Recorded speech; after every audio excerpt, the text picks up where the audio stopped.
On vous souhaite la bienvenue à ericlatour.com. Parlons de gouvernance scolaire, de l'abolition des commissions scolaires qui seront transformées en centres de services et le Conseil des commissaires qui, lui, a été aboli finalement beaucoup plus rapidement que prévu au moment même de l'adoption du projet de loi à Québec.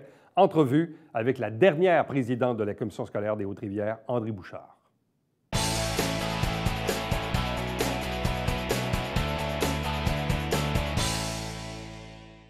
Vous l'avez vu dans les derniers jours, le gouvernement Legault a passé le bâillon pour imposer son projet de loi qui vient réformer le monde de l'éducation et principalement la gouvernance des commissions scolaires. Tout ça s'est passé quand même, somme toute, assez rapidement. Et même dans les derniers jours, on croyait que les conseils des commissaires allaient exister à tout le moins jusqu'au 29 février. Et puis là, surprise, durant la nuit, quand on a voté le projet de loi, la fin des conseils scolaires est arrivée en même temps. Il n'y a même pas eu de délai. Les gens n'ont même pas pu se revoir une dernière fois de façon officielle, si bien qu'aujourd'hui, ce sera donc notre dernière entrevue avec non pas la présidente, mais l'ex-présidente de la Commission scolaire des Hautes-Rivières, André Bouchard. Bonsoir et bienvenue. Bonsoir, M. Latour. J'ai déjà dit à la blague que vous étiez présidente à vie de la Commission scolaire. Finalement, c'est un peu vrai. Finalement, je pense que vous aviez le flair. Bon, parce que quand même, c'était un mandat de 2003 à 2020. Oui. Présidente quand même pendant une assez longue période, avec aussi, dans toute cette histoire de gouvernance scolaire, des moments où les élections étaient annulées, reportées, des mandats de 4 ans qui finalement sont étirés même jusqu'à 7 ans. Absolument. Et cette idée d'abolir les commissions scolaires plane dans l'horizon politique depuis probablement même l'arrivée de l'ADQ à la fin des années 90. Là, ultimement, cette idée-là a fait son bonhomme de chemin, mais via la coalition Avenir Québec, la CAQ. Donc, vous saviez que là, ultimement, les commissions, en fait, la gouvernance scolaire allait changer. On le savait. On le savait. On avait été avisés. Puis je pense que dès le dépôt du projet de loi 40 au mois d'octobre, on savait que c'était un élément majeur du projet de loi. Toutefois, outre la gouvernance, le projet de loi, même la loi actuelle, a été comparée à un cheval de Troie. Parce que, outre la gouvernance, il y a quand même plusieurs éléments qui sont touchés dans la loi sur l'instruction publique. C'est-à-dire? C'est-à-dire, il y a la question de la formation continue pour les enseignants et tous ces éléments-là qui sont dedans. Puis même, dans un des derniers arguments qui a été déposé par le ministre, la question de l'obligation pour les municipalités de céder des terrains ou des bâtisses si jamais un centre de services scolaires en avait besoin. Bon, comme je le disais en introduction, bon, on savait que ça allait arriver. Oui. On savait que le bâillon aussi allait être imposé là-dessus, mais on pensait que les conseils des commissaires, à tout le moins, allaient exister jusqu'au 29 février à minuit. Pourquoi cette urgence de vous tirer le tapis le week-end dernier? Qu'est-ce qui s'est passé? Bien, à mon avis, c'est pour éviter qu'on ait à se revoir en groupe, c'est-à-dire pour éviter des poursuites. Pourquoi? Parce que, évidemment, étant donné que depuis le 7 février, il y avait comme 800 commissaires sur le terrain, réunis par une fédération des commissions scolaires du Québec, le 8 février, il n'y a plus aucun commissaire, aucune présidente. Alors, puis on n'a pas le droit de dépenser non plus d'argent public pour se défendre devant la loi. Alors, probablement qu'en fédération, on aurait probablement poursuivi le gouvernement, ne serait-ce que pour la question de disparité entre les commissions scolaires anglophones qui gardent la démocratie et les commissions scolaires anglophones qui vont avoir des conseils d'administration. Ça, c'est assez particulier, par exemple. Quand on a un système politique à, disons, à deux façons de faire, à deux têtes, là. Donc, les Anglos, eux, vont garder la démocratie scolaire, mais pas les Franco. Oui, sous prétexte que les anglophones participent davantage à la démocratie. Ce qui est vrai. Ouais. Ce qui est vrai, mais ce qu'il faut savoir, c'est que dans les commissions scolaires anglophones, pour voter pour ton commissaire, il faut que tu t'inscrives sur une liste électorale. Tu t'inscris parce que tu as inscrit ton enfant dans une commission scolaire anglophone, alors que les commissions scolaires francophones, c'est au suffrage universel. Ce qui fait qu'en 2014, sur ma liste électorale, il y avait 116 480 électeurs. Inscrits. inscrits. Donc, beaucoup de personnes qui n'ont jamais voté aux élections scolaires, des personnes qui disaient, des aînés qui disaient qu'il n'y avait plus d'enfants dans les écoles. Et il y a des gens qui se rappellent même pas que ça prenait juste 18 ans pour aller voter aux élections scolaires. Le gouvernement n'a jamais investi ce qu'il fallait d'information dans la communication pour améliorer la participation citoyenne. Mais même, je comprends qu'ultimement, c'est le gouvernement Legault qui l'a fait, mais même dans les dernières années, le gouvernement libéral ou même le gouvernement péquiste, dans sa courte période, la notion de gouvernance scolaire, de démocratie scolaire, revenait souvent à l'avant-plan en disant « Ouais, mais comment on peut justifier ça? Il y a beaucoup de commissaires qui sont élus par acclamation, puis ceux qui s'en vont en élection, bien, ils sont élus par des 3, 4, 7, 8, des fois 15 %. Donc, ça ne fait pas une démocratie qui est très, très forte. » Ou l'autre commentaire qu'on entendait souvent, dire « Comment ça se fait que moi, je paye des taxes scolaires alors que mes enfants ne sont plus à l'école? » Hein, ça revient, ça aussi. Absolument.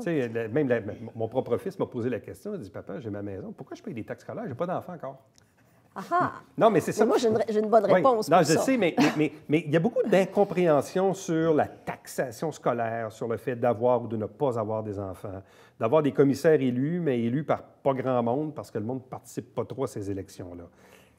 Fait que dans le fond, c'était un système qui était quand même, je dirais, complexe et difficile à la fois. C'est un système dans lequel aucun gouvernement n'a jamais investi. Puis oui, les gens, il y avait des élections. Puis le fait est que quand tu rallonges une période électorale, quand on a été rallongé à 7 ans de mandat, là, ça devient inconsistant d'avoir des élus scolaires là, quand tu les rallonges à ce point-là. Alors, moi, je pense que le peu de participation aux élections scolaires ne nécessitait pas l'abolition des élections scolaires, mais une organisation différente. Puis, je l'ai dit dans les dernières années, je persiste et signe, il aurait fallu que les élections scolaires soient en même temps que les élections municipales. Ça, c'est un parce autre que débat, la démocratie municipale aussi est en souffrance. Vrai. Peut-être pas nécessairement dans nos milieux comme à Saint-Jean-sur-Richelieu où il y avait 80 candidats aux dernières élections municipales. Peut-être pas dans ces milieux-là, mais il y a plusieurs municipalités où il y a des maires qui sont élus par acclamation d'élection en élection et depuis des dizaines d'années. Même vous donner l'exemple de Saint-Jean. Ça m'inquiète. Je me rappelle à l'époque de l'ancienne ville non fusionnée de Saint-Jean, à l'époque de M. Deschambault. Toute participation là, dans ces années-là, 86-90, pouvait avoisiner les 60, 65, 68 %.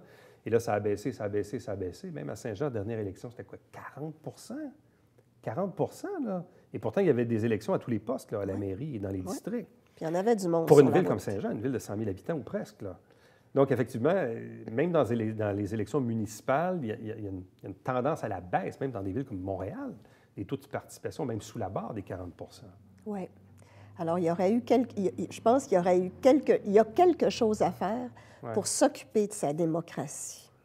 Bon. Là, d'ailleurs, on l'a vu dans les dernières heures, là, les villes qui viennent de se rendre compte qu'il y a un morceau dans la loi qu'ils n'aiment pas. Vous avez fait allusion tantôt au fameux terrain. Disons, tu veux bâtir une école, tu as besoin d'un terrain, la ville en est le propriétaire. Bon, généralement, les commissions scolaires et les villes, en général, arrivaient de gré à gré à des ententes, comme ici.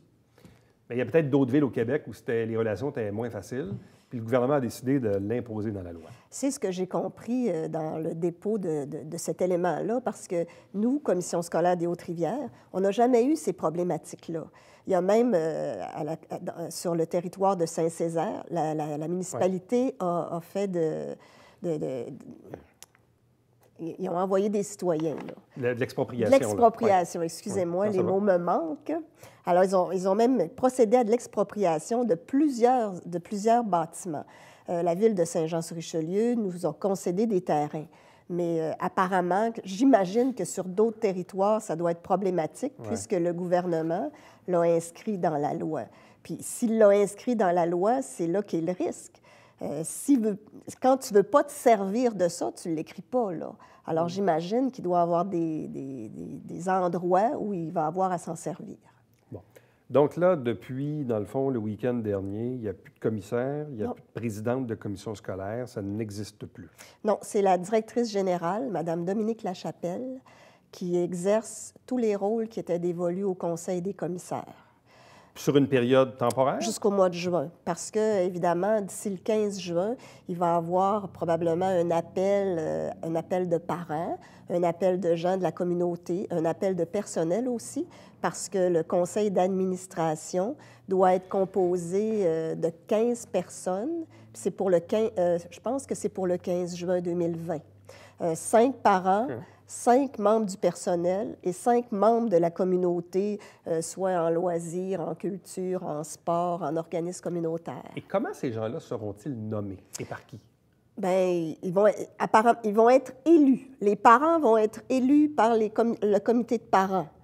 Ces gens-là, donc les 5 parents sont élus par des comités de parents. C'est ça. Les employés, bien, j'imagine qu'il va y avoir un mécanisme. Ça prend un enseignant, un personnel de soutien, une direction d'école, un cadre, probablement un professionnel. Je m'excuse. Donc, ça veut dire qu'exemple, à l'interne de la commission scolaire, il pourrait y avoir comme un mécanisme. Un mécanisme pour nommer ces gens-là. Absolument. Puis les 5 membres de la communauté... Il va y avoir un appel à public, probablement, parce que ces gens-là vont devoir avoir des qualités. Par exemple, peut-être quelqu'un en comptabilité, peut-être quelqu'un pour la question des ressources matérielles des bâtiments. Alors, il va y avoir différentes... c'est ça, ça va prendre des qualités qui vont être évoquées. Donc, ça va devenir des centres de services. Oui. Avec un conseil d'administration de 15 personnes, oui. de qui va relever, dans le fond, la direction générale. C'est la directrice générale qui va être le porte-parole du centre de services. OK. Et non pas le président ou futur président du conseil d'administration. Le président du conseil d'administration, ça va être un parent. Ça, c'est écrit dans la loi. Okay. Je pense que c'est le président et le vice-président, mais ils vont présider le conseil d'administration parce que c'est vraiment sans droit de parole. Droit de parole public, on s'entend. Mais est-ce qu'on peut dire que le nouveau mode de fonctionnement, de gouvernance des centres de services scolaires et non pas commission scolaire, est-ce que ça va ressembler un peu au conseil d'administration pour la gestion des centres de santé intégrés, là, les CIS ou le cégep? Est-ce qu'on est dans un modèle, dans le fond, avec un CA et le cégep, un CA et un CIS Montérégie-Centre? Oui, à mon avis, ça ressemble beaucoup à ça. Monsieur le ministre dit que ça va être une gouvernance davantage contemporaine. C'est comme ça qu'il nomme ça, mais c'est une gouvernance quand même qui est connue dans les CIS, dans les CIUS et les cégeps. Bon. Est-ce qu'il y a quand même quelque chose de bon dans ce projet de loi-là? Moi, je veux donner la chance. Je veux donner la chance aux coureurs, là. Je regarde ça. Ça fait plusieurs années que je suis présidente, puis avec les collègues commissaires, on avait presque 50 réunions par année. Parce que, outre les réunions publiques, on avait des comités de travail, on avait des comités d'éthique et de gouvernance, des comités de ressources humaines, des comités de finances. On siégeait aussi on siégeait sur des conseils d'administration. Comme par exemple, moi, j'ai un commissaire qui est sur le conseil d'administration du cégep Saint-Jean-sur-Richelieu. Personnellement, je siège, je représente la commission scolaire sur l'ASPEC. Alors, j'ai de la difficulté à avoir un conseil d'administration de 15 personnes qui vont se réunir à peu près, parce que la loi exige 10 rencontres par année. J'ai de la difficulté à comprendre comment tu vas maîtriser les dossiers suffisamment pour développer des projets. J'ai de la difficulté. Mais ça se fait dans un cégep, ça se fait dans un CIUS, alors c'était pas notre façon de faire. Mais ça va être ça. Ça va être ça, le nouveau modèle en soi.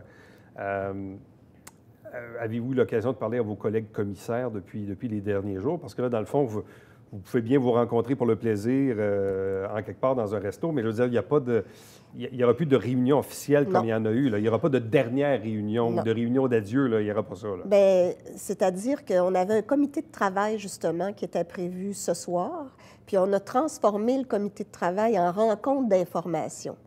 Parce que vous savez comme moi que cette loi-là, elle a été passée le 8 février, sanctionnée aussi, mais personne n'a encore vu le texte de loi.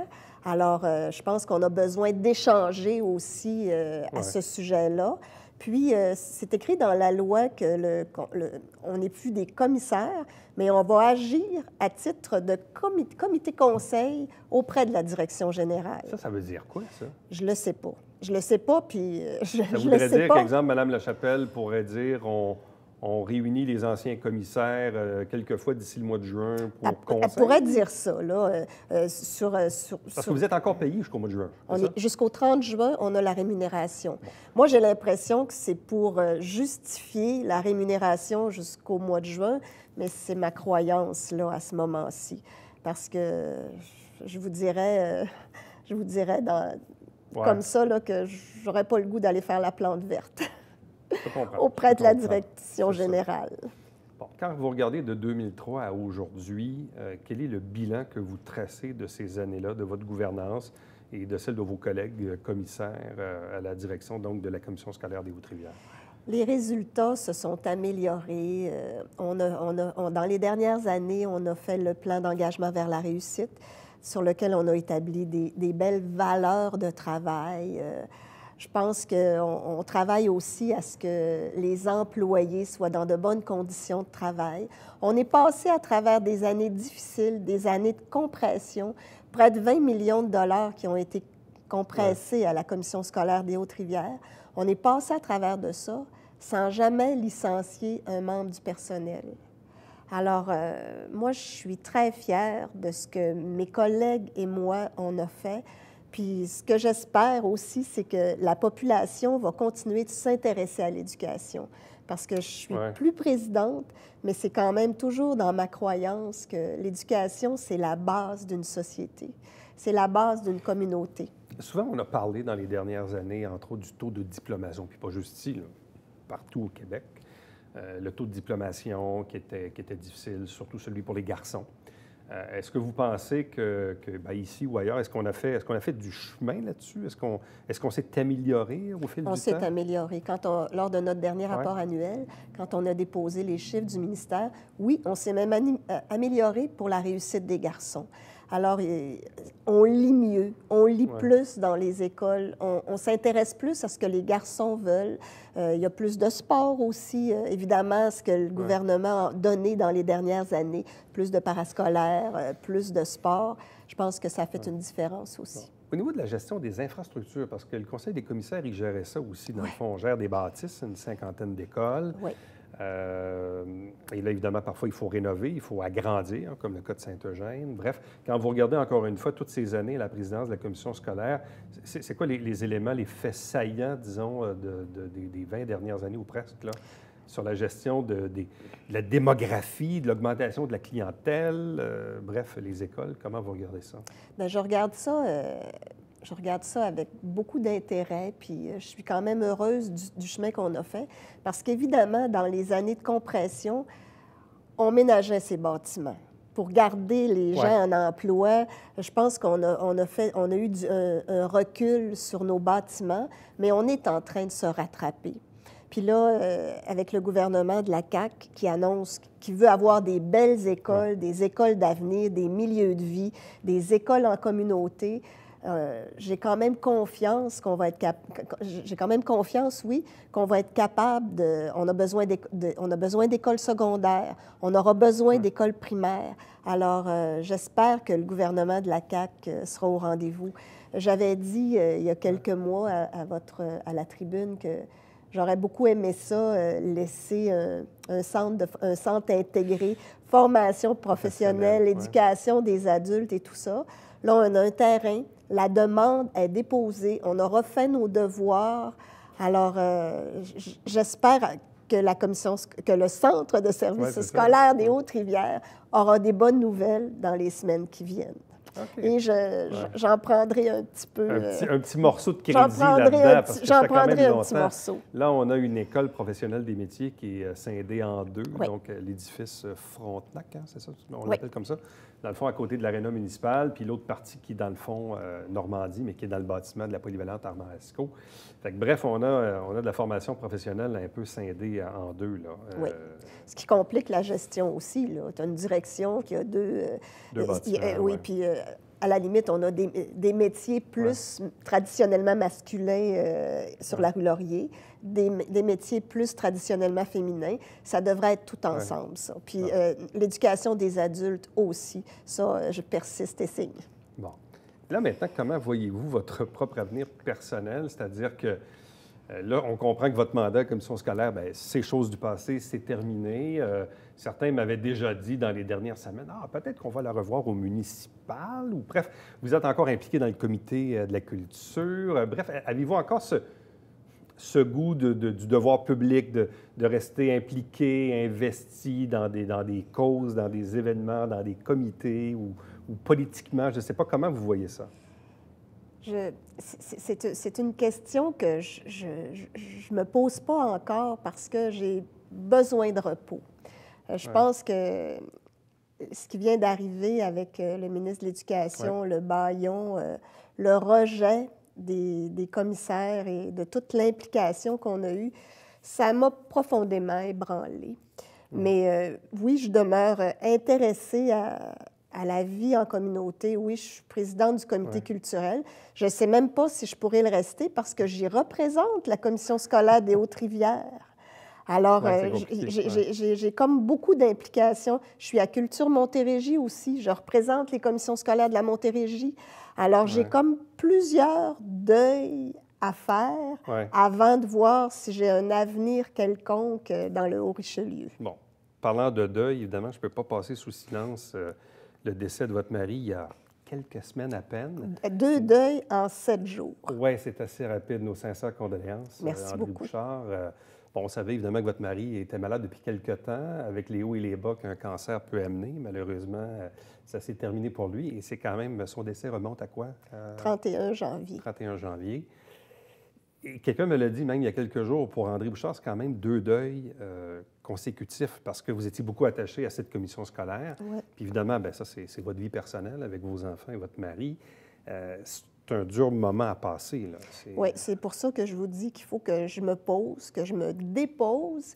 Et puis, j'ai ces deuils-là à vivre. Puis, vous savez, la commission scolaire, c'est ma vie publique, mais c'était aussi un choix familial. Ah oui? C'était un choix familial. Oui, c'est un choix familial d'être présidente d'une commission scolaire parce que moi, pour être présidente de la commission scolaire, j'ai renoncé à un travail à temps plein.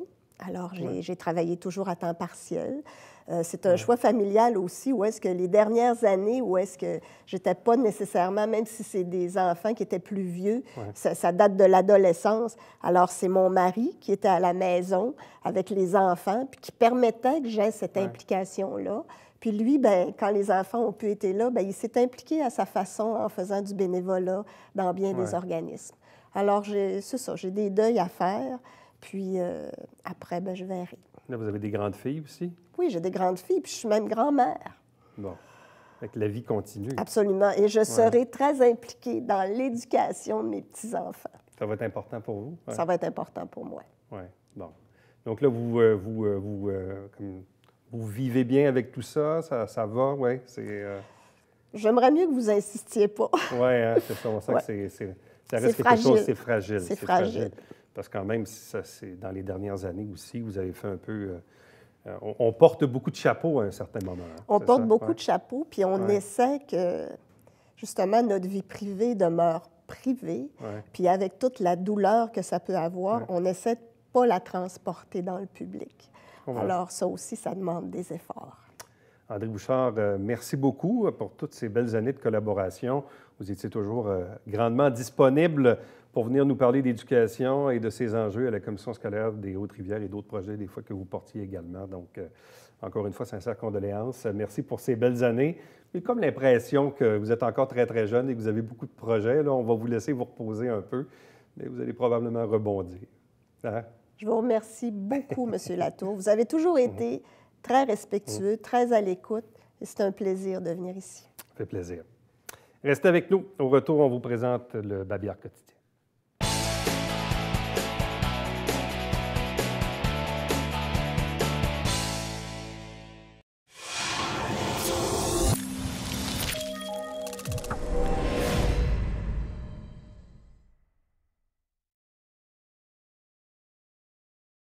Mesdames et messieurs, bonjour et bienvenue à la Justice entre nous. Mon nom est Serge.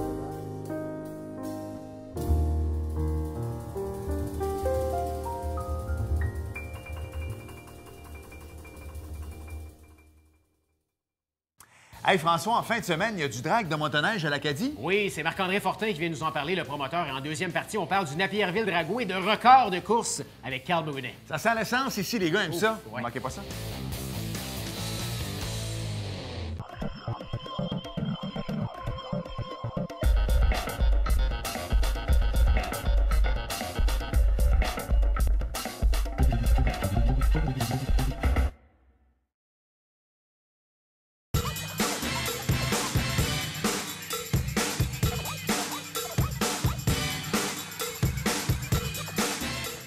Dimanche, 9h30, Télé Bingo, on vous attend.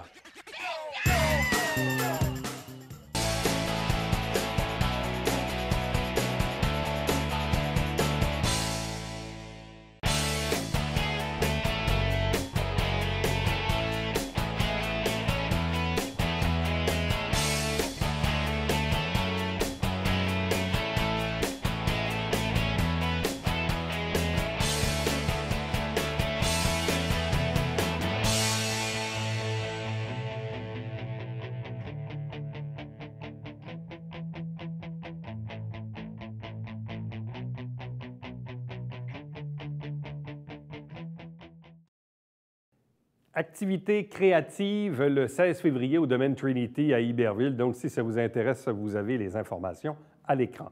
Chaque semaine, des extraits des travaux du Conseil de ville. L'émission s'appelle Saint-Jean-sur-Richelieu et elle se retrouve également sur le web si parfois vous l'avez manqué. Le Télébingo, ça, c'est le dimanche matin, 9h30 en direct, avec toujours 4 000 $ en prix et une trentaine de dépositaires sur le territoire desservi par la télé pour acheter vos livrets de bingo. Et entre-temps, pour me joindre par courriel, Éric Latour en un mot à commercial tvhr9.com.